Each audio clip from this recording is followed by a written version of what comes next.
Hindi ko sangpa ni Elias pero naglagot ko sining manager ni Elias. Sa tuod-tuod nga istorya. Nainit ko magsige kabasa sa iya nga mga post. Daw sobra pa bala siya sa kabit. Manager ka lang, day. Hoy, huna-huna ah. May bata si Elias kag asawa niya. Ibutang ta hindi sila kasal. Pero may anak sila nga dalawa. Papilang ang kulang. May karapatan gyapon siya nga magsilos, may bata sila nga duwa. Ti ikaw, daw ikaw timo ang kasilos. Kay very protective ka, daw tanan oras ni Elias paon mo. Una-una, may bata nga kailangan sang oras ang tatay. Diyos ko po. Day, ayaw pag piniling. Kay kung wala baya ka na rito, okay?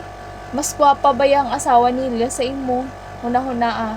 Asawa na lang tawag ko kay bisan hindi sila kasal, may bata sila, asawa gyapon na day. Ikaw timo ang pilingon. Una-una ah, hindi ka sang gwapa. Ritukada ka lang. Bisan ano pa kakagwapa sa rituki mo, magbata ka, magawas gyapon ng kung ano ang itsura mo sa tuod. Hindi man sa panghinaway, pero dahil ilugar mo, manager ka lang. Di ba manager, dapat mga bright? Di ba? Kabalo maglugar.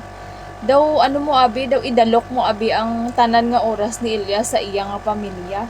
Ikaw pati mo putak ng putak, ikaw pati mo ang affected. Affected ka nga tuod. Ikaw timo ang daw may gusto kay Elias. Huy, day!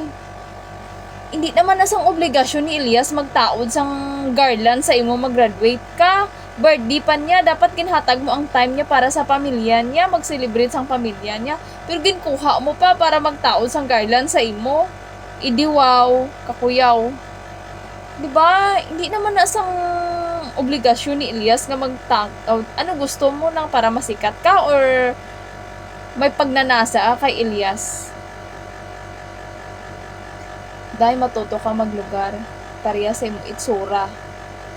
Una-una ay hindi ka sang gwapa. Nagwapa ka lang kay ritukada ka, pero bisan ano mo pa nakaritukada, magawas gapon, kag magawas kung ano ang itsura mo sa tuod. Hulat ta. Mag-anak ka. Bye.